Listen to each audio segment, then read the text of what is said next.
الحمد لله نحمده ونستعينه ونستغفره ونؤمن به ونتوكل عليه ونعوذ بالله من شرور أنفسنا ومن سيئات أعمالنا من يهده الله فلا مضل له ومن يضلله فلا هادي له ونشهد أن لا إله إلا الله وحده لا شريك له ونشهد أن سيدنا وشفيعنا وحبيبنا ومولانا محمدا عبده ورسوله أما بعد فقد قال الله تبارك وتعالى في القرآن المجيد والفرقان الحميد أعوذ بالله من الشيطان الرجيم بسم الله الرحمن الرحيم وعدكم الله مغانم كثيرة تأخذونها فعجل لكم هذه وكف أيدي الناس عنكم ولتكون آية للمؤمنين ويهديكم صراطا مستقيما صدق الله مولانا العظيم صدق رسوله النبي ونحن على ذلك لمن الشاهدين والشاكرين الحمد لله رب العالمین۔ بزرگم عزیز ساتھیو، جیسا کہ آپ جانتے ہیں کہ نبی آخر الزماں مدینہ کے تاجدار فخر موجودات سرور کونین احمد مجتبیٰ محمد مصطفیٰ جناب محمد رسول اللہ صلی اللہ علیہ وسلم کی سیرت کے ایک اہم پہلو غزوات و سرایا پہ سلسلہ وار میری گفتگو چل رہی ہے۔ گزشتہ 2 نشست کے اندر میں نے آپ حضرات کے سامنے خیبر کی جو جنگ تھی اس کے اوپر میں نے قدر تفصیل کے ساتھ ذکر کیا تھا۔ آپ یہ جان چکے ہیں کہ مدینہ کے اندر یہودیوں کے 3 بڑے قبائل بنو قینقاع، بنو نذیر اور بنو قریظہ۔ بنو قینقاع مدینہ سے جلا وطن کر دیا گیا، بنو نذیر مدینہ سے جلا وطن کر دیا گیا۔ بنو نذیر کا سردار حیی بن اخطب بنو قریظہ کے 700 لوگوں کے ساتھ قتل کر دیا گیا۔ اور یہ بھی آپ جانتے ہیں کہ جو بنو نذیر کے لوگ تھے وہ اکثر و بیشتر مدینہ سے ہجرت کر کے خیبر میں آ کر آباد ہو گئے تھے۔ بنو قینقاع کے کچھ لوگ ملک شام کی طرف اور کچھ لوگ خیبر میں آ کر آباد ہو گئے۔ بنو قریظہ کے جو لوگ بھاگ کر ادھر ادھر نکل کر گئے وہ بھی آ کر خیبر میں آباد ہو گئے۔ تو پتہ چلا کہ یہ 2 قبائل تو مکمل طور پہ مدینہ سے ختم ہو گئے تھے، ایک ختم کر دیا گیا، ایک جلا وطن کر دیا گیا۔ اب یہ خیبر گویا کہ پورے کے پورے بچے ہوئے یہودیوں کا ایک بہت ہی مضبوط قلعہ اور گڑھ بنا ہوا تھا۔ اللہ کے رسول نے صلح حدیبیہ سن 6 ہجری کے اندر واپس آئے تو محرم کے مہینے کے اندر سن 7 ہجری میں آپ نے سوچا کہ خیبر کا رخ کیا جائے، چونکہ اسلام کے خلاف سازشوں کا گہوارہ یہ خیبر بنا ہوا تھا۔ خیبر کے اندر جہاں زمینیں تھیں، کھلے میدان تھے، بہت کھجوروں کے نخلستان اور باغات تھے، وہیں اپنی حفاظت کے لیے انہوں نے بڑے بڑے قلعے بنا رکھے تھے۔ اور ان کے مشہور جو قلعے تھے 8 قلعے، میں نے کہا تھا کہ پورے کے پورے جو ان کے منطقہ ہیں، ان کی جو آبادی ہے، ان آبادی کو سیرت نگاروں نے 3 حصوں میں تقسیم کیا تھا۔ پہلا حصہ منطقہ نطات کہلاتا تھا، جس کے اندر تقریباً 3 قلعے موجود تھے۔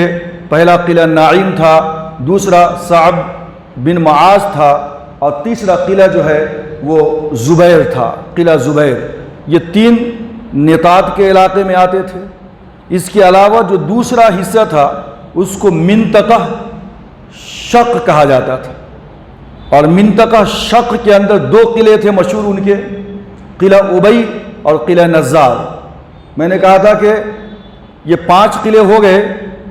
ان لوگوں نے، یہودیوں نے، تمام کی تمام خواتین کو آخری 5واں قلعہ جو تھا شق کا علاقہ، وہ نزار قلعہ کے اندر انہوں نے چھپا رکھا تھا، محصور کر رکھا تھا۔ لیکن یہ 5 کے 5 قلعے یکے بعد دیگرے فتح ہو گئے، اور نزار کے اندر جتنے بھی مرد و خواتین تھے، بچے تھے، وہ سب کے سب گرفتار کر لیے گئے اور بادی اور غلام بنا لیے گئے۔ اب اس کے بعد جو تیسرا حصہ ہے جس کو سیرت نگاروں نے قتیبہ لکھا ہے، یہ جو علاقہ تھا قتیبہ کہلاتا تھا، اور قتیبہ کے اندر 3 بڑے بڑے قلعے تھے۔ پہلا قموس تھا، اور اسی قموس قلعہ کے اندر بنو نذیر جو مدینے سے جلا وطن کیا گیا تھا، بنو نذیر کا قلعہ تھا یہ، ان کے تمام افراد خاندان اسی قلعہ قموس میں رہتے تھے۔ بنو نذیر کے سردار کے بارے میں آپ جانتے ہیں کہ مدینے کے اندر جو بنو نذیر کا سردار تھا وہ حیی بن اخطب تھا۔ حیی بن اخطب جب جو ہے بنو قریظہ کے ساتھ قتل کر دیا گیا تو اس کے بعد سلام ابن ابی الحقیق یہودیوں کا لیڈر بنا، اور سلام ابن ابی الحقیق کو جب جو ہے عبداللہ ابن عتیق رضی اللہ تعالیٰ عنہ نے ختم کر ڈالا، مار ڈالا، تو اس کے بعد پورے کے پورے یہودیوں کا جو سردار بنا ہے وہ میں نے کہا تھا کہ اسیر بن رزام تھا۔ اور اسیر بن رزام جب اللہ کے رسول سے مصالحت کے لیے خیبر سے مدینہ آ رہا تھا، اور راستے کے اندر حضرت عبداللہ ابن انیس رضی اللہ تعالیٰ عنہ کے ساتھ اس نے غداری کرنے کی کوشش کی، تو عبداللہ بن انیس رضی اللہ تعالیٰ عنہ نے اسیر بن رزام کو ختم کر دیا، اور اس طریقے سے اس کے جتنے بھی ساتھی تھے وہ تمام کے تمام مارے گئے، سوائے 1 کے یا 2 کے جو بچ گیا تھا۔ اسیر بن رزام کے بعد بنو نذیر اور پورے کے پورے خیبر کے علاقے میں جو یہودی تھے ان تمام کا جو لیڈر بنا ہے اس کا نام تھا کنانہ بن ربیع ابن ابی الحقیق۔ سلام ابن ابی الحقیق کا بھتیجا تھا یہ کنانہ بن ربیع ابن ابی الحقیق۔ قلعہ قموس کے بعد جو دوسرا قلعہ ہے یعنی 7واں وہ وطیح کہلاتا ہے، اور وطیح کے بعد جو آخری قلعہ ہے ان کا بڑا وہ سلالم کہلاتا ہے۔ تو یہ قموس، وطیح اینڈ سلالم یہ آخری آبادی تھی ان کی، جس کو منطقہ قتیبہ کہتے ہیں۔ لہذا یہ 3 کے 3 قلعے، سیرت نگاروں کے درمیان اختلاف ہے کہ چھوٹی موٹی لڑائی کے ساتھ یہ فتح ہوئے یا پھر آپس میں مصالحت ہوئی، اور اس کے بعد بغیر لڑائی کے یہ 3 آخری کے جو قلعہ تھے یعنی قموس، وطیح اور سلالم، یہ تینوں کے تینوں قلعے بغیر جو ہے لڑائی کے گفت و شنید کے بعد معاہدہ ہوا، اور اس کے بعد جو ہے یہ قلعہ فتح ہو گیا۔ معاہدہ کیا ہوا تھا وہ دیکھیں آپ۔ قلعہ قموس کے اندر یہ کنانہ بن ربیع تھا، یہودیوں کا سردار۔ کنانہ بن ربیع نے کہا کہ اللہ کے رسول تقریباً 14 دن کا عرصہ گزر گیا، قلعہ فتح نہیں ہو رہا تھا۔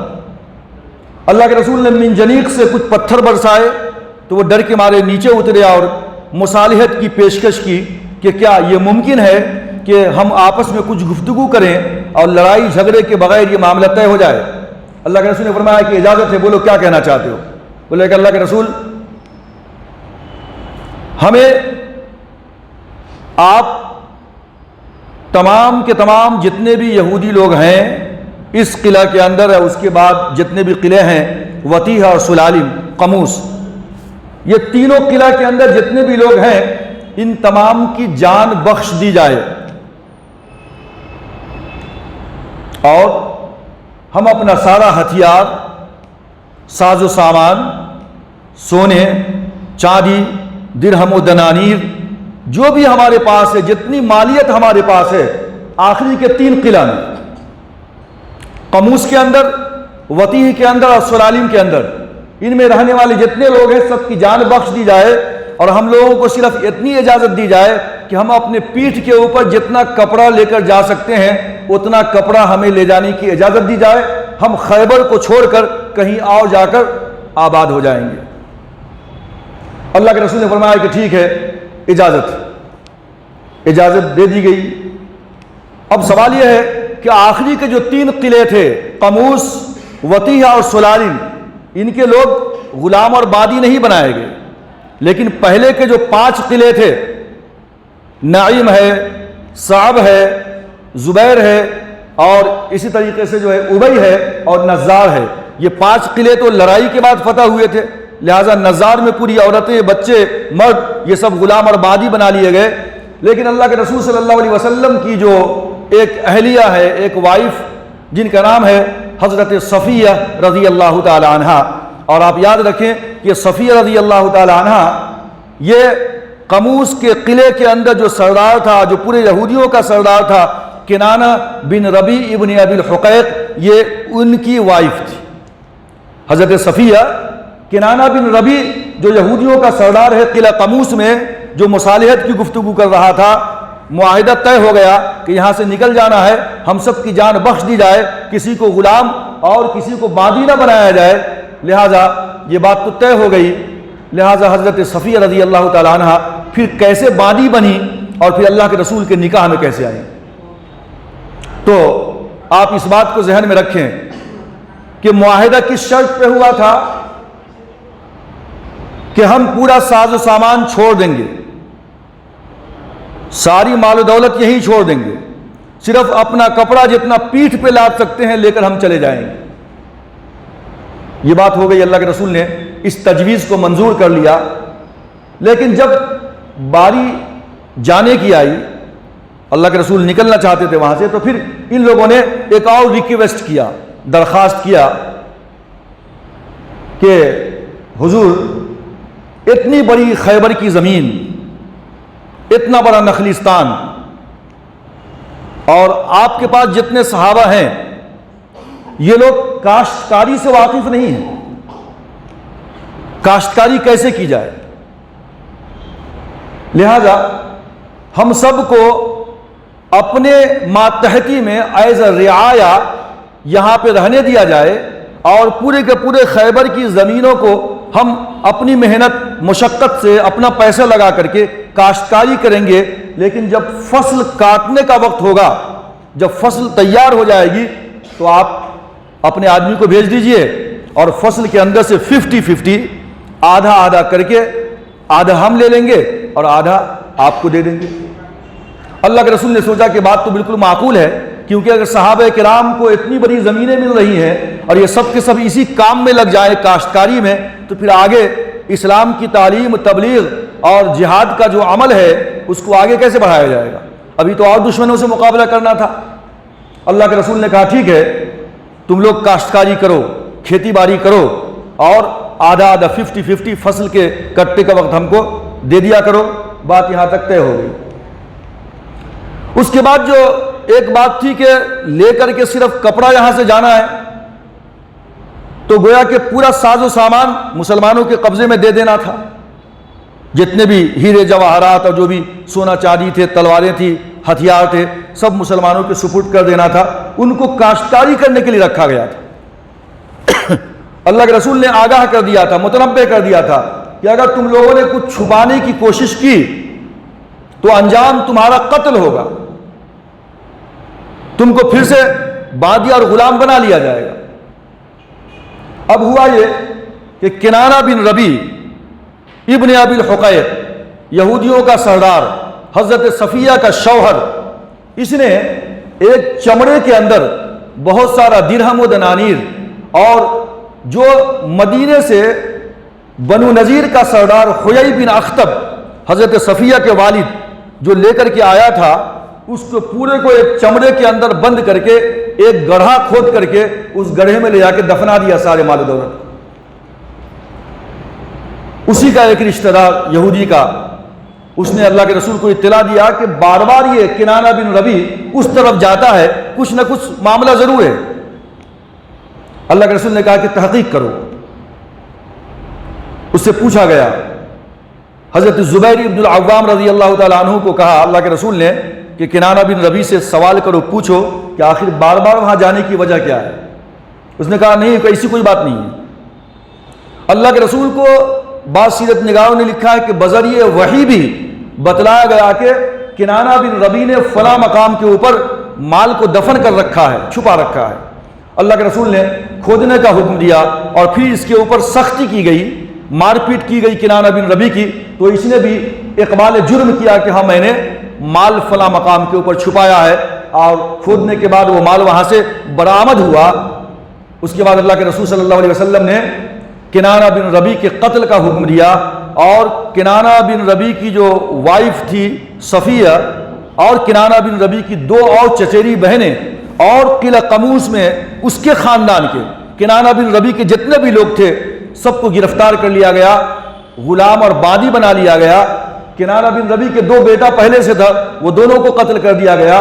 اس طریقے سے قلعہ قموس کے اندر کنانہ بن ربیع کے جو اہل خاندان اور افراد تھے ان سب کو بادی اور غلام بنا لیا گیا، اور اسی کے اندر حضرت صفیہ رضی اللہ تعالیٰ عنہ بادی بن کر کے آئی ہیں۔ اب دوسری بات، بعض سیرت نگاروں نے لکھا ہے کہ اس کے مال چھپانے کی وجہ سے کنانہ بن ربیع کا قتل نہیں کیا گیا، بلکہ جب پہلا قلعہ فتح ہو رہا تھا، قلعہ نعیم، تو اس قلعہ کی لڑائی کے درمیان ایک صحابی تھے محمود بن مسلمہ رضی اللہ تعالیٰ عنہ، اور ان کے ایک بھائی تھے محمد بن مسلمہ۔ محمود بن مسلمہ قلعہ نعیم کی دیوار کے سائے میں بیٹھے تھک گئے تھے، تو کنانہ بن ربیع نے اوپر سے، چھت کے اوپر سے ایک پتھر کی چکی ان کے سر پہ ڈال دیا، اور اس طریقے سے محمود بن مسلمہ رضی اللہ تعالیٰ عنہ کی شہادت کا واقعہ پیش آیا تھا۔ بعض سیرت نگاروں نے لکھا ہے کہ اصل میں قلعہ قموس کی فتح کے بعد یا گفت و شنید کے بعد جو معاہدہ، جو مصالحت ہوئی، اس کے بعد حضرت محمود بن مسلمہ رضی اللہ تعالی عنہ کی شہادت کی وجہ سے جو اس نے کیا تھا کنانہ بن ربیع نے، بطور قصاص کے کنانہ بن ربیع کے قتل کا حکم دیا گیا۔ تو دو جرم تھا اس کا، ایک تو اس نے قتل کیا تھا، محمود بن مسلمہ رضی اللہ تعالیٰ عنہ کا شہید کیا تھا، اور دوسرا جرم یہ تھا کہ اس نے خزانہ چھپایا تھا۔ اللہ کے رسول نے تاکید کیا تھا کہ جو شخص بھی خزانہ چھپائے گا یا مال کو چھپانے کی کوشش کرے گا تو اگر پتہ چل جائے تو اس کو قتل کر دیا جائے گا، یا اس کو پھر جو ہے بادی اور غلام بنا لیا جائے گا۔ حضرت صفیہ رضی اللہ تعالیٰ عنہ قیدی بن کر کے آئی، بہت ساری بادیاں ہیں، قیدی ہیں، غلام ہیں۔ اب یہ ہوا کہ ایک صحابی تھے جن کا نام تھا حضرت دحیہ کلبی رضی اللہ تعالیٰ عنہ، بہت خوبصورت صحابی تھے، اور روایتوں کے اندر آتا ہے کہ حضرت جبریل امی کئی مرتبہ، 1 یا 2 مرتبہ تشریف لائے ہیں، تو وہ انسانی شکل میں اللہ کے رسول کے پاس آتے تھے تو دحیہ کلبی کی شکل میں آیا کرتے تھے۔ بڑے خوبصورت صحابی تھے دحیہ کلبی۔ حضرت دحیہ کلبی رضی اللہ تعالیٰ عنہ نے اللہ کے رسول سے درخواست کیا کہ اللہ کے رسول اتنی ساری بادیاں ہیں، ایک بادی مجھے عنایت کر دیجیے۔ اللہ کے رسول نے فرمایا ٹھیک ہے، جو چاہے لے لو، بہت ساری ہیں، جاؤ چن لو ایک۔ اب یہ دحیہ کلبی نے جا کر کے حضرت صفیہ کو چن لیا۔ اب جب صفیہ کو چن لیا تو ان کے جو دوست و احباب تھے دیگر صحابہ، ان کو تھوڑی سی اندر سے جلن محسوس ہوئی کہ صفیہ، دحیہ کلبی نے صفیہ کو چن لیا، کنانہ بن ربیع ابن ابی الحقیق بنو نذیر کا سردار، ابھی اس کی بیوی، اتنے بڑے سردار کی بیوی، اور صفیہ کے والد حیی بن اخطب، وہ مدینے کے اندر بھی بنو نذیر کا سردار، اس کی بیٹی۔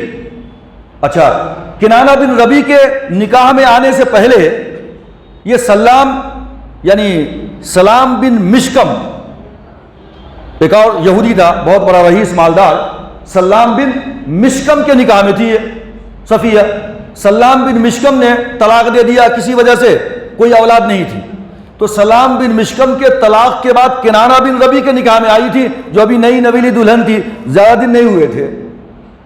اب کنانہ بن ربیع کا قتل ہو گیا، اب بادی بن گئی، اب اللہ کے رسول کے پاس ہیں، تو دحیہ کلبی نے صفیہ کو چن لیا۔ تو صحابہ نے کہا کہ جس کا شوہر بہت بڑا لیڈر، جس کا باپ بنو نذیر کا سردار، اور صفیہ کا خاندان کون سا ہے بھائی؟ حضرت موسیٰ اور ہارون علیہم الصلاۃ والسلام، حضرت ہارون علیہ الصلاۃ والسلام کے خاندان سے ان کا تعلق تھا، حضرت صفیہ کا۔ تو صحابہ نے اعتراض کیا کہ اتنے بڑے خاندان سے تعلق رکھنے والی دحیہ کلبی کے پاس بادی بن کے چلی جائے، یہ ان کی آنر اور ان کی عزت کے خلاف ہے، سب سے بہتر یہ ہوگا کہ صفیہ اللہ کے رسول صلی اللہ علیہ وسلم کے حصے میں جائے۔ صحابہ نے اللہ کے رسول سے شکایت کی کہ دحیہ کلبی موضوع نہیں ہے صفیہ کے لیے، لہذا آپ اس کو اپنے پاس رکھیں۔ اللہ کے رسول نے کہا کہ ٹھیک ہے دونوں کو بلاؤ. دونوں کو بلایا گیا. اللہ کے رسول نے ان کی خاندانی شرافت اور ان کا جو خاندانی ان کی جو نسل تھی اس کا پاس لحاظ رکھتے ہوئے آپ نے کہا کہ بات بالکل معقول ہے. لہٰذا دحیہ کلبی رضی اللہ تعالیٰ عنہ سے کہا کہ صفیہ کے بدلے میں کسی اور کو تم چن لو. اب حضرت دحیہ کلبی رضی اللہ تعالیٰ عنہ کے بارے میں سیرت نگاروں نے لکھا ہے کہ انہوں نے کہا کہ اللہ کے رسول آپ صفیہ کو تو لے رہے ہیں لیکن صفیہ کے بدلے میں ایک نہیں 7 لوں گا میں. 7 مادیاں چاہیے مجھے. اللہ کے رسول نے فرمایا کہ ٹھیک ہے جاؤ لے لو 7 صفیہ کے بدلے میں کوئی بات نہیں ہے. لہٰذا انہوں نے 7 کو چنا. حضرت صفیہ رضی اللہ تعالیٰ عنہ اللہ کے رسول کی اب ایز اے بادی ہیں. یہاں سے آپ چلے. اس کے بعد اللہ کے رسول نے صفیہ کے اوپر اسلام پیش کیا. اور یہ ہے کہ اسلام پیش کرنے سے پہلے آپ نے آزاد کر دیا اس کو. تم چاہو تو اپنے خاندان کے ساتھ رہو آزاد. اور یہ بہت بڑی بات تھی. جب آزاد کر دیا تو ان کا دل کافی نرم ہوا, اللہ کے رسول کے اخلاق سے متاثر ہوئی تو اللہ کے رسول نے اسلام پیش کیا.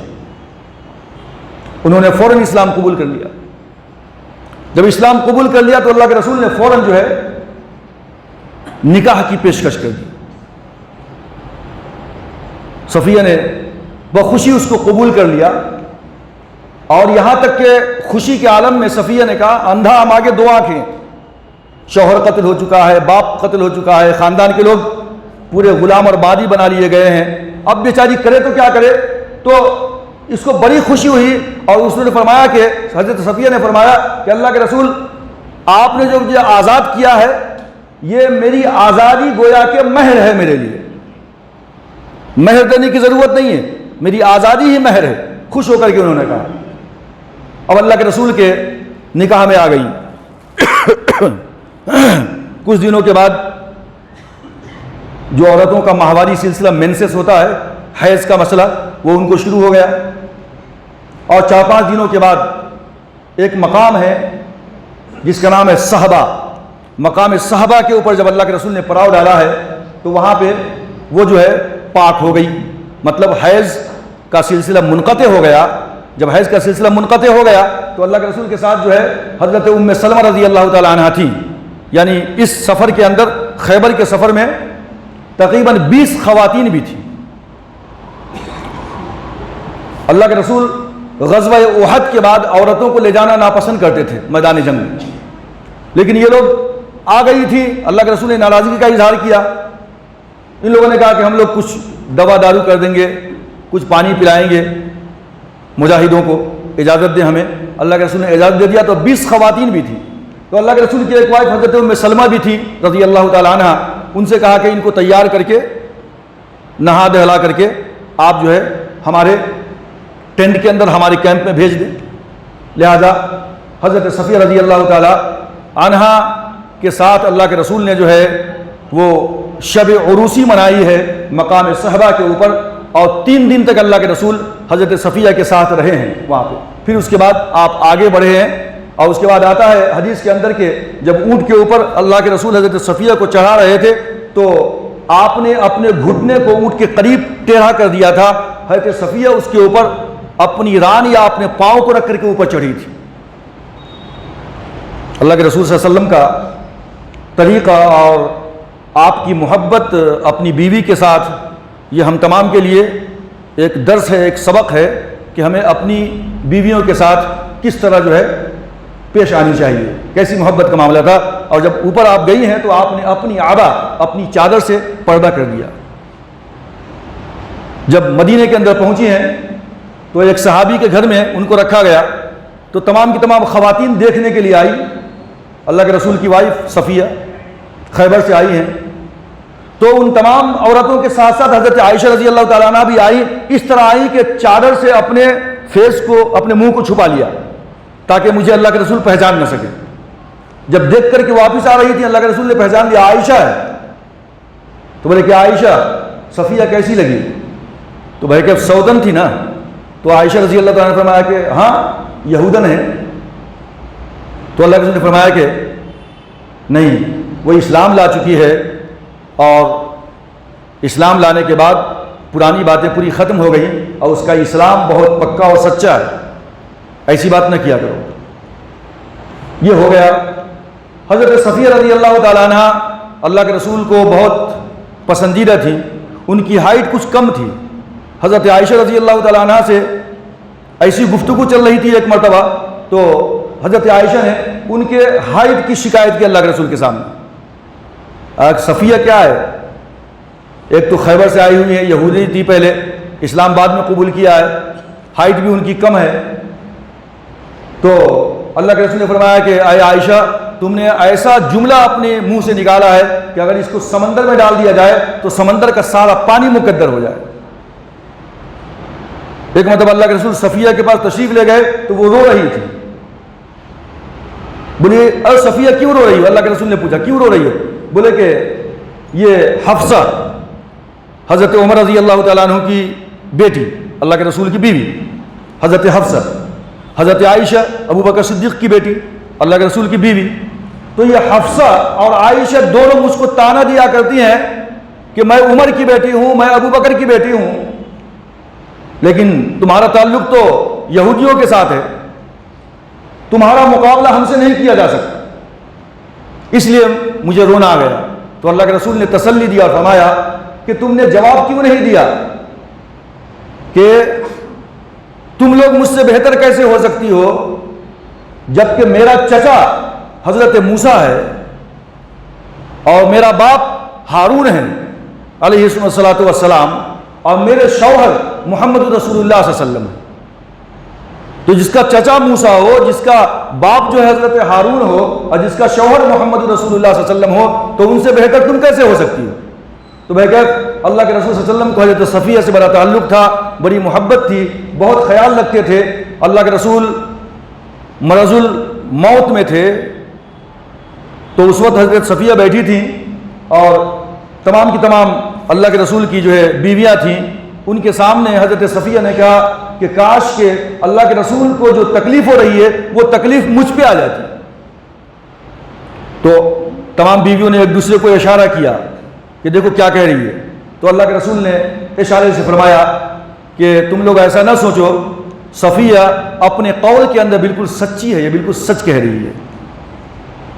بہرکیف حضرت سیدنا عمر بن خطاب رضی اللہ تعالیٰ عنہ کے زمانے میں حضرت صفیہ کی ایک نوکرانی نے، ایک باندی نے حضرت عمر بن خطاب کو شکایت کیا کہ حضرت صفیہ جمعہ کے مقابلے میں ہفتے کے دن کو بہت محبوب رکھتی ہیں، چونکہ یہودیوں کے پاس ہفتے کا دن متبرک ہے، مسلمانوں کے نزدیک جمعہ کا دن ہے، اور یہ اپنے خاندان والوں کی بہت زیادہ جو ہے پذیرائی کرتی ہیں، ان کو داد و دہش بہت زیادہ کرتی ہیں، ان کو دیا کرتی ہیں مال وغیرہ۔ یہ دو شکایت کیا باندی نے، حضرت صفیہ کی باندی۔ عمر بن خطاب نے پوچھنے لگایا کہ کیا یہ بات سچ ہے؟ تو حضرت صفیہ رضی اللہ تعالیٰ عنہ نے جواب میں یہ کہا کہ خدا کی قسم جب سے پروردگار عالم نے مجھے جمعہ عنایت کیا ہے، ہفتے کی کوئی اہمیت میرے نزدیک باقی نہیں رہی۔ اور جہاں تک داد و دہش کا سوال ہے تو اپنے عزیز و اقارب کو، اپنے رشتہ داروں کو میں مالی مدد کیا کرتی ہوں، دیا کرتی ہوں، یہ اسلام کا طریقہ ہے، یہ کوئی غلط بات نہیں ہے۔ عزیز و اقارب رشتہ داروں کے ساتھ اچھائی کا سلوک کرنی چاہیے۔ اسی لیے آتا ہے کہ جب حضرت صفیہ رضی اللہ تعالیٰ عنہ کا سن 50 ہجری کے اندر رمضان کے مہینے میں آپ کی وفات ہوئی ہے، جنت البقیع میں آپ جو ہے مدفون ہوئی، تو اس وقت بھی آپ نے اپنے بھانجے کے لیے تقریباً جو اپنا مال کا 1/3 حصہ جو آپ نے گفٹ کیا تھا یا وصیت کیا تھا، اس کی تقریباً 1 لاکھ دینار کے آس پاس اس کی مالیت بنتی ہے، آپ نے اپنے بھانجے کو کے لیے جو ہے وصیت کیا تھا۔ تو یہ تھی حضرت صفیہ رضی اللہ تعالیٰ عنہ۔ گزشتہ میں نے آپ کے سامنے یہ کہا تھا کہ تمام کے تمام منکرین اسلام، یہود و نصارہ کا یہ سوال ہے کہ بھائی قرآن مجید کا اعلان ہے کہ جب کوئی مطلقہ عورت اپنی شادی کرنی چاہے تو 3 حیض کے بعد، 3 طہر کے بعد یا 3 مہینے کے بعد وہ دوسرا نکاح کر سکتی ہے۔ جیسا کہ قرآن کہتا ہے والمطلقات یتربصن بانفسہن ثلاثۃ قروء، کہ جو مطلقات ہیں، جو عورتوں کو طلاق دیا گیا ہے، ان کو چاہیے کہ وہ 3 قروء تک، 3 طہر تک یا 3 حیض تک اپنے آپ کو روکے رکھیں۔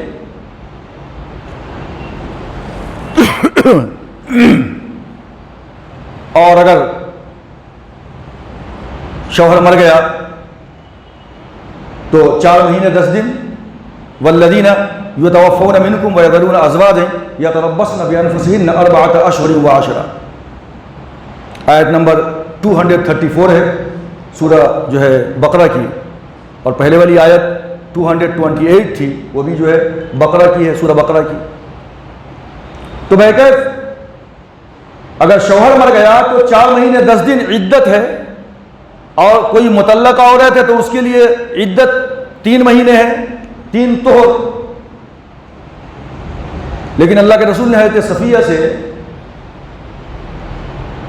یعنی فوراً 1 ہفتے کے اندر اندر جو ہے آپ ان کے قریب چلے گئے، ان کو اپنی بیوی بنا لیا۔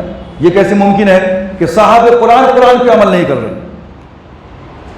تو اس کا جواب سیدھا سادہ یہ ہے کہ قرآن مجید کا جو حکم ہے کہ ایک مطلقہ عورت 3 مہینے تک اپنے آپ کو روکے رکھے گی، 3 حیض تک، یہ کس کے لیے ہے بھائی؟ آزاد عورتوں کے لیے۔ 4 مہینے 10 دن اپنے آپ کو روکے رکھے گی وہ، اگر اس کا شوہر مر گیا ہے تو اس کے بعد وہ دوسرا نکاح کر سکتی ہے، یہ آزاد عورتوں کے لیے۔ لیکن اگر کوئی باندی ہے تو باندی کے لیے استبراء رحم کہتے ہیں، جس کو فقہ کے اندر وہ صرف 1 مہینہ یعنی 1 حیض اس کا آ جائے تو اس کے بعد اس کے قریب جایا جا سکتا ہے۔ یہ اسلامی قانون ہے۔ اور حضرت صفیہ جو آئی تھی باندی بن کر کے، ظاہر سی بات ہے کہ وہ باندی تھیں، اسی لیے وہ قانون ان کے اوپر اطلاق ہوا کہ وہ جیسے حیض ان کا شروع ہوا اور اس کے بعد پھر کچھ دنوں کے بعد مقام صحبہ پہ جا کے ان کا حیض ختم ہو گیا تو استبراء رحم مکمل ہو گیا۔ باندی کے لیے 1 حیض یعنی 1 مہینہ سمجھیے آپ، تو ظاہر سی بات ہے کہ یہ کوئی غلطی نہیں تھی اور کوئی جو ہے اس کے اندر کوتاہی نہیں تھی کہ اللہ کے رسول صلی اللہ علیہ وسلم نے خود اپنے لیے ایسا کیا، بلکہ یہی مسئلہ تمام کے تمام صحابہ کے ساتھ بھی، تمام کے تمام جو باندیاں تھیں ان سب کے لیے اسلامی قانون میں باندیوں کے لیے صرف 1 ہی مہینے کی یا 1 ہی حیض کی جو ہے اس کے اندر شرط ہے۔ 3 مہینے جو ہے آزاد عورتوں کے لیے ہے، آزاد عورتوں کے لیے 4 مہینے 10 دن ہے۔ تو یہ ایک پوائنٹ ملا دشمنان اسلام کو، اور انہوں نے اللہ کے رسول صلی اللہ علیہ وسلم کی جو ہے ذات کو تنقید کرنے کی جو ہے انہوں نے کوشش کی ہے، جو سراسر جو ہے غلط ہے۔ اب اس کے بعد جو خیبر کی ساری زمینیں تھیں، جو باغات تھے، ان کی جو تقسیم ہوئی ہے صحابہ کے درمیان، اور جتنے بھی اہل خیبر تھے ان لوگوں نے یہ کہا تھا کہ ہم باغبانی کریں گے، ہم یہاں پہ کھیتی باڑی کریں گے، اور ہم اس کا آدھا فصل کا آدھا حصہ تیار ہونے کے بعد آپ کو دے دیا کریں گے۔ تو ایک سوال یہ بھی ہے کہ حضرت عمر بن خطاب رضی اللہ تعالیٰ عنہ کے زمانے میں پورے کے پورے خیبر کو اور جہاں جہاں اسلامی سرحد کے اندر یہ یہودی آباد تھے ان تمام کو جلا وطن کر کے ملک شام بھیج دیا گیا، اور اہل خیبر کو بھی یہودیوں سے پاک اور صاف کر دیا گیا۔ یہ اعتراض ہے یہودیوں کا، نصرانیوں کا، کہ کیا ایک ذمی کو، کافر کو، یہود و نصارہ کو اسلام کی باؤنڈری کے اندر، اسلام کے جو حدود ہیں مسلمانوں کے، اسلامی حکومت کے، کیا اس کے اندر رہنے کی اجازت نہیں ہے؟ کہ عمر بن خطاب نے تمام کے تمام یہودیوں کو خیبر سے جلا وطن کر دیا، جبکہ اللہ کے رسول صلی اللہ علیہ وسلم کے ساتھ ان کا معاہدہ ہو چکا تھا، دستخط ہو چکے تھے کہ وہ یہاں رہیں گے اور کام کاج کریں گے۔ یہ ایک اعتراض ہے، تو اس کو بھی آپ سمجھ لیجئے۔ پہلی بات تو یہ ہے کہ پوری کی پوری خیبر کی زمین کو جو تقسیم کیا اللہ کے رسول نے، اس کو جو ہے تقریباً 36 حصوں کے اندر ڈیوائڈ کر دیا، اور ایک حصہ 100 حصوں کا مجموعہ تھا، جس کو ایک حصہ ملا گیا کہ 100 کا مجموعہ تھا، وہ ایک حصہ۔ اس کے بعد اللہ کے رسول نے 36 میں سے جو نصف حصہ بنتا ہے 18 یہ آپ نے اپنے لیے، مسلمانوں کے لیے، بیت المال میں غربا، فقراء، یتامہ اور مساکین کے لیے آپ نے 18 یعنی نصف حصہ جو ہے الگ کر دیا آپ نے۔ اب بچ گیا 18۔ اب یہ 18 کے اندر سے صحابہ کرام 1400 تھے۔ تو جنگ کا قانون یہ ہوتا ہے کہ جو مجاہد ہوتے ہیں لڑنے والے میدان جنگ میں، جو پیدل ہے اس کو ایک حصہ ملتا ہے، جتنے بھی پیدل ہیں، اور جن کے پاس گھوڑا ہے تو اس کو 3 حصہ ملتا ہے، ایک اس کا اپنا اور 2 حصہ آدمی کے مقابلے میں گھوڑے کو 2 حصہ ملتا ہے۔ تو جنگ خیبر کے اندر کل تعداد صحابہ کی 1400 تھی، جس میں سے 200 گھوڑ سوار تھے۔ تو ایک گھوڑ سوار کو گویا کہ ایک حصہ اپنا، 2 حصہ گھوڑے کا ملا، تو یہ 3 ہو گئے۔ تو 3 حصہ، ایک حصہ 100 کا جامع ہے، تو گویا کہ 300 مل گئے اور 300 دوسرے کو، تو گویا کہ 600 ادھر چلے گئے۔ 200 الگ ہو گئے تو 200 کے اندر 600 چلے گئے۔ اب بچ گئے جناب بقیہ جو ہے 1200 صحابہ۔ اب جو 1200 بچ گئے تھے 18 میں سے، 6 کا 6 6 دن 12 6 تریکے 18، تو 600 نکل گئے۔ یہ 200 کو چلے گئے جو گھوڑ سوار تھے، 600 چلے گئے 2۔ اب جو ہے بچ گئے ہیں 1200۔ اب جتنے بھی 1200 پیدل تھے ان تمام کو ایک ایک حصہ مل گیا۔ اس طریقے سے یہ 18 کا مجموعہ مکمل ہو گیا۔ 36 میں سے 18 بیت المال میں چلے گیا اور 18 کو جو ہے اس طریقے سے 1400 صحابہ کرام کے درمیان جو ہے تقسیم کیا گیا۔ اب یہ جو تمام کے تمام یہودی تھے خیبر کے اندر، یہ لوگ کھیتی باڑی کر رہے ہیں، لیکن شروع دن سے اللہ کے رسول جب خیبر کے اندر موجود تھے اسی وقت سے آپ دیکھیں گے کہ ان کا جو مفسدانہ ذہن ہے وہ پھر سے کام کرنا شروع کر دیا۔ اللہ کے رسول ابھی خیبر میں ہی ہیں، اور میں نے ذکر کیا تھا حضرت صفیہ کا جو پہلا شوہر تھا سلام بن مشکم، سلام بن مشکم کی بیوی تھی جس کا نام تھا زینب، اور یہ زینب وہی مرحب کی بہن ہے جس کو حضرت علی رضی اللہ تعالیٰ عنہ نے ایک ہی وار میں اس کا کام تمام کر دیا تھا۔ وہ مرحب جو اکیلے 10 کے برابر شمار کیا جاتا تھا، اور اس کا بھائی یاسر جس کو زبیر بن العوام نے ختم کیا تھا رضی اللہ تعالیٰ عنہ۔ تو یہ مرحب کی بہن تھی زینب، اور یہ زینب سلام بن مشکم کی بیوی تھی۔ زینب نے دعوت کیا محمد رسول اللہ صلی اللہ علیہ وسلم۔ اللہ کے رسول کے ساتھ حضرت بشر بن برا رضی اللہ تعالیٰ عنہ وہ بھی تھی، اور بھنی ہوئی بکری پیش کی گئی، زہر آلود۔ اللہ کے رسول نے جیسے پہلا نوالا منہ میں ڈالا تو آپ کو اطلاع مل گئی، اللہ تبارک و تعالیٰ نے بتلایا کہ گوشت کے اندر زہر ملا ہوا ہے۔ آپ نے چباتے ہی معلوم ہوا اور آپ نے اس کو تھوک دیا، باہر پھینک دیا۔ لیکن جب تک اللہ کے رسول منع کرتے بشر بن برا نگل چکے تھے اس نوالے کو، زہر آلود بکری کا گوشت نگل چکے تھے۔ اس کے بعد آپ نے ہاتھ روک لیا، نہیں کھایا۔ اب زینب سے اللہ کے رسول نے پوچھا، سوال کیا کہ کیا معاملہ ہے، صحیح صحیح بتاؤ، تم نے زہر ملایا تھا گوشت کے اندر؟ اس نے کہا کہ جی ہاں، میں اپنی قوم کا بدلہ لینا چاہتی تھی۔ اب وہ زہر ملانے میں دوسرے لوگ بھی شامل تھے یہودی، اور میں بہت ہی حاضر جواب تھی، میں ٹیسٹ لینا چاہتی تھی آپ کا کہ اگر آپ اللہ کے نبی سچے ہیں تو آپ کو پتہ چل جائے گا، میں مان لوں گی کہ آپ اللہ کے نبی ہیں، اور اگر آپ نے کھا لیا اور اس سے آپ کی موت واقع ہو گئی تو ہم سب کو جو ہے پتہ چلے گا کہ آپ جھوٹے ہیں، اور ہم تمام کو جو ہے آپ سے آزادی مل جائے گی، چھٹکارا مل جائے گا۔ عام حکمراں کی طرح ہیں آپ، میں یہ سمجھوں گی، اس لیے میں نے ایسا کیا تھا۔ اللہ کے رسول صلی اللہ علیہ وسلم نے رحم دلی کا وہ مظاہرہ پیش کیا کہ اپنی ذات کے لیے آپ نے معاف کر دیا، اس کو بدلہ نہیں لیا، چھوڑ دیا۔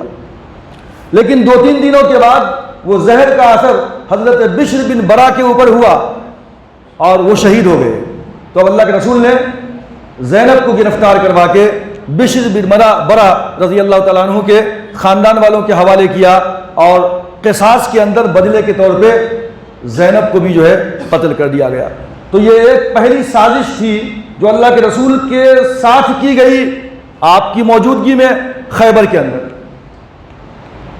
اس کے بعد جب اللہ کے رسول مدینہ چلے گئے اور صحابہ کرام آتے تھے، عبداللہ بن رواحہ رضی اللہ تعالیٰ عنہ، اور وہ پورا کا پورا مال 50-50 کر کے مدینہ لے کر جایا کرتے تھے، آدھا ان کا ہو گیا، آدھا مدینہ کو لے کے گئے۔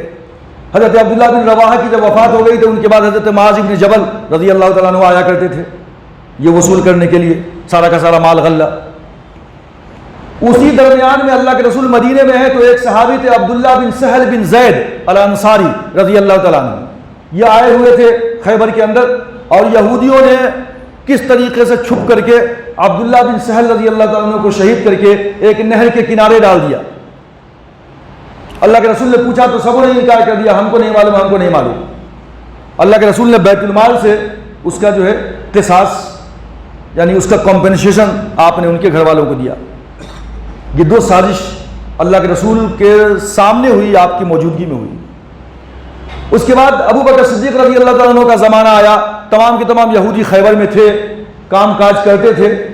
اللہ کے رسول نے کہہ دیا تھا کہ جب تک ہم تمہیں رکھنا چاہیں گے تم رہو گے، جب ہمیں تمہیں نکالنا چاہیں گے نکال دیں گے۔ بات یہی تھی، کیونکہ وہ تو اپنا پیٹھ کے اوپر جتنا کپڑا لاد سکتے ہیں لے کر جانے کے لیے تیار تھے پہلے، وہ بعد میں ریکویسٹ کیا کہ ہم کام کاج کر لیں گے، مزدور کی طرح کام کریں گے، آدھا آدھا 50-50 ہم دیں گے۔ اللہ کے رسول نے مان لیا تھا شرط کو۔ حضرت ابو بکر صدیق رضی اللہ تعالیٰ عنہ کے زمانے میں بھی جو ہے اسی طرح رہے۔ جب حضرت عمر بن خطاب رضی اللہ تعالیٰ عنہ کے زمانہ خلافت کا آخری دور تھا تو اس کے اندر انہوں نے ایک اور بدماشی کی۔ حضرت عمر بن خطاب رضی اللہ تعالیٰ عنہ کے بیٹے بہت بزرگ صحابی حضرت عبداللہ بن عمر رضی اللہ تعالیٰ عنہ، ہم لوگ جو آج داڑھیاں رکھتے ہیں بڑی بڑی، اور جن کی داڑھی تھوڑی چھوٹی ہوتی ہے ان پہ لوگ اعتراض کر دیتے ہیں، مجھ پہ بھی کبھی اعتراض کر دیتے ہیں لوگ۔ تو صحیح بات تو یہ ہے کہ اللہ کے رسول کی داڑھی کتنی تھی، اور اب عرب کہتے ہیں کہ پکڑ کے ایسے کاٹا، یہاں کے علماء کہتے ہیں کہ پکڑ کے ایسے کاٹا۔ داڑھی بڑھاؤ، مونچھ پست کرواؤ، حدیث کے اندر ہے، لیکن اس کی مقدار کتنی ہے یہ حدیث سے ثابت نہیں ہے، واضح نہیں ہے کہیں بھی۔ اب ایک مشت داڑھی کا جو مسئلہ چلتا ہے اپنے پاس جھگڑا ہندوستان کے اندر خاص طور پہ بہت زیادہ، وہ یہی ہے کہ اب حضرت عمر رضی اللہ تعالیٰ عنہ کے بیٹے جو تھے حضرت عبداللہ بن عمر رضی اللہ تعالیٰ عنہ، ان کی داڑھی لمبی تھی، ایک مشت داڑھی رکھا کرتے تھے۔ تو علماء لکھتے ہیں کہ حضرت عبداللہ ابن عمر کا یہ اپنا ذاتی فعل تھا، وہ اپنا رکھا کرتے تھے، لہذا حضرت عبداللہ ابن عمر رضی اللہ تعالیٰ عنہ کے ذاتی فعل کو دیکھ کر کے لوگوں نے یہ مشہور کر دیا، سمجھ لیا کہ ایک مشت داڑھی سے کم رکھنا جائز ہی نہیں ہے، حالانکہ ایسی کوئی بات نہیں ہے، یہ اختلاف بہت ہے یہاں پہ۔ تو میں بتانا چاہتا کہ عبداللہ ابن عمر یہی ہے رضی اللہ تعالیٰ عنہ، بہت معروف و مشہور اور بزرگ صحابی ہیں۔ حضرت عبداللہ ابن عمر رضی اللہ تعالیٰ عنہ خیبر کے اندر چونکہ زمین ان کو بھی ملی تھی، عمر بن خطاب کو بھی ملی تھی، سب جنگ میں تھے عمر بن خطاب، تو یہ گئے تھے خیبر کے اندر، ان کی زمین تھی، رات میں سو رہے تھے کوٹھے کے اوپر بالائی حصے میں، اور یہودیوں نے ان کو نیند کی حالت میں اوپر سے پکڑ کے نیچے پھینک دیا، اور اس طریقے سے عبداللہ ابن عمر رضی اللہ تعالیٰ عنہ کا ہاتھ ٹوٹ گیا تھا۔ حضرت عمر بن خطاب رضی اللہ تعالیٰ عنہ نے جب یہ سنا، یہ دیکھا، تو کہا کہ ابھی ان کا فتنہ جو ہے بڑھتا ہی جا رہا ہے آہستہ آہستہ۔ صحابہ کی کمیٹی بیٹھائی، مشورہ کیا گیا کہ ان کو کیا کیا جائے ان کے ساتھ۔ اب اس کے بعد ایک حدیث سامنے آئی کہ اللہ کے رسول نے فرمایا تھا، آخری وقت میں یہ وصیت کیا تھا کہ لا یجتمع الدینان فی جزیرۃ العرب، کہ جزیرۃ العرب کے اندر دین اسلام کے ساتھ کوئی اور دین یہاں پہ باقی نہ رہے۔ حضرت عمر بن خطاب رضی اللہ تعالیٰ عنہ نے اعلان کر دیا کہ اگر کسی کے پاس کوئی معاہدہ ہے، کوئی صلح نامہ لکھا ہوا ہے کہ تم کو یہاں رہنے دیا جائے گا، تو وہ لے کر کے آ جاؤ۔ اور اس میں کرسچن بھی تھے، یہودی بھی تھے۔ حضرت عمر بن خطاب نے عام اعلان کیا کہ کسی کے پاس کوئی دستخط کی ہوئی کوئی پیپر ہے تو لے کر کے آ جاؤ، کوئی معاہدہ ہے وہ تو ان کو یہاں رہنے دیا جائے گا، چاہے وہ کوئی بھی ہو۔ لیکن جن کے پاس کوئی معاہدہ نہیں ہے، کوئی پیپر نہیں ہے، تو ان سب کو یہاں سے جلا وطنی کا حکم دیا جاتا ہے۔ چنانچہ حضرت عمر بن خطاب رضی اللہ تعالیٰ عنہ نے ان کی شرائطوں کی وجہ سے، اللہ کے رسول تو پہلے ہی بھگا دے رہے تھے، لیکن انہوں نے درخواست کیا تھا کہ ہم کو کام کاج کرنے دیجئے۔ اللہ کے رسول نے فرمایا تھا کہ ٹھیک ہے، جب تک قومی مصالح کے خلاف تم لوگ کچھ کام نہیں کرو گے اس وقت تک تم کو یہاں رہنا ہے۔ اللہ جب تک تمہارا مقدر یہاں پہ رکھے گا تم رہو گے، جب اللہ تعالیٰ تمہارا مقدر یہاں سے ختم کر دے گا تو یہاں سے تم کو جانا پڑے گا۔ اب وقت آ گیا تھا کہ ان کو یہاں سے نکال دیا جائے، چنانچہ تمام کے تمام جو ہے یہودیوں کو خیبر سے بھی نکال دیا گیا، اور حضرت عمر بن خطاب نے اونٹ بھی دیے ان کو، ان کے اپنا سامان لاد لو، سامان باندھنے کے لیے رسیاں بھی عطا کی گئی۔ اب ملک شام کے اندر ان کو زمینیں بھی عطا کی گئی کہ وہاں جا کر کے تم رہو، لیکن خیبر کے اندر پورے کے پورے اسلامی سرحدوں کے اندر جو ہے تم لوگ یہاں پہ نہیں رہ سکتے۔ تو اس طریقے سے جو ہے ان کو جلا وطن کر دیا گیا، وہاں سے پورے کے پورے یہودیوں کو جو ہے مکمل طور پہ پورے کے پورے اسلامی سرحدوں کو یہودیوں سے پاک اور صاف کر دیا گیا۔ آپ دیکھتے ہیں اکثر و بیشتر کہ جب کبھی پہلے اسرائیل اور فلسطین کا آپس میں تھوڑا سا بھی جو ہے مٹ بھیڑ ہوتا تھا کبھی، تو یہودی بچے ایک پلے کارڈ تھام کے ٹھہر جاتے تھے جس پہ لکھا ہوتا تھا کہ Khyber was the last chance, Khyber was the last chance. تو ان کو اپنی تاریخ معلوم ہے، ان کو ابھی بھی اندر سے غم و غصہ اور قلق اور جو ہے درد ہے اندر سے کہ خیبر سے ہم کو کس طرح نکالا گیا، مدینہ سے کس طرح نکالا گیا۔ تو اس لیے آج وہ سوچتے ہیں کہ ہم گریٹر اسرائیل بنائیں گے جس کے اندر یہ خیبر بھی ہمارا ہوگا، مدینہ بھی ہمارا ہوگا۔ مصر کے اندر تقریباً 100 سال کی قید و بند کی زندگی ہم نے گزاری ہے، لہٰذا مصر بھی ہمارا ہوگا، ایجپٹ بھی ہمارا ہوگا۔ یعنی ایجپٹ کے اندر تو ہم نے 300 سال تک بڑی رنگرلیاں منائی ہے تو یوسف علیہ السلام کے بعد، لہذا مصر بھی ہمارا ہے، وہ بھی ہمارے قبضے میں آ جائے۔ عراق میں ہم نے جو ہے 100 سال کی قید و بند کی زندگی گزاری ہے، بخت نصر نے لے آ کے بند کر دیا تھا سب کو، لہذا عراق بھی ہمارا ہوگا۔ تو گریٹر اسرائیل کے خواب دیکھتے ہیں، وہ اپنی تاریخ کو پڑھتے ہیں، اپنی تاریخ کو جانتے ہیں۔ ہم میں سے کتنے ہیں جن کو پتہ ہو کہ بنو نذیر کون تھا، قینقاع کون تھا، بنو قریظہ کون تھا، صلح حدیبیہ میں کیا ہوا، اور اس طریقے سے غزوہ حنین میں کیا ہوا، طائف میں کیا ہوا، مکہ کس طرح فتح ہوا، خیبر کس طریقے سے فتح ہوا، یہودیوں کے یہ 3 بڑے بڑے قبائل قینقاع، نذیر اور قریظہ کس طریقے سے اسلام کے دشمن تھے، اور آخری لمحے تک جو ہے کس طریقے سے اسلام کے بڑھتے ہوئے قدم کو انہوں نے روکنے کی کوشش کی ہے۔ اللہ کے رسول صلی اللہ علیہ وسلم نے کس طریقے سے ان کا دفاع کیا، اور کس طریقے سے ان کو جو ہے سارے کے سارے جزیرۃ العرب کو یہودیوں سے اور ان سازشی دماغ رکھنے والوں سے تمام کے تمام عرب کی سرزمین کو پاک اور صاف کیا گیا۔ تو یہ تھی خیبر کے اوپر کچھ باتیں انشاءاللہ تبارک و تعالیٰ۔ اب اس کے بعد جو ہے اللہ کے رسول کو جو عمرہ جانے سے روک دیا تھا 6 ہجری کے اندر کافروں نے، اور کہا تھا کہ اس سال آپ نہیں کر سکتے 6 ہجری میں، آئندہ سال آئیے، تو عمرۃ القضاء اللہ کے رسول نے کیا ہے کس طریقے سے، انشاءاللہ اس کے اوپر ہماری گفتگو ہوگی۔ اللہ تبارک و تعالیٰ سے دعا ہے کہ اللہ تعالیٰ ہم تمام لوگوں کو جناب محمد رسول اللہ صلی اللہ علیہ وسلم کی سیرت کو جان کر اس کے مطابق عمل کرنے کی توفیق عطا فرمائے۔ آمین۔ وآخر دعوانا ان الحمد للہ رب العالمین۔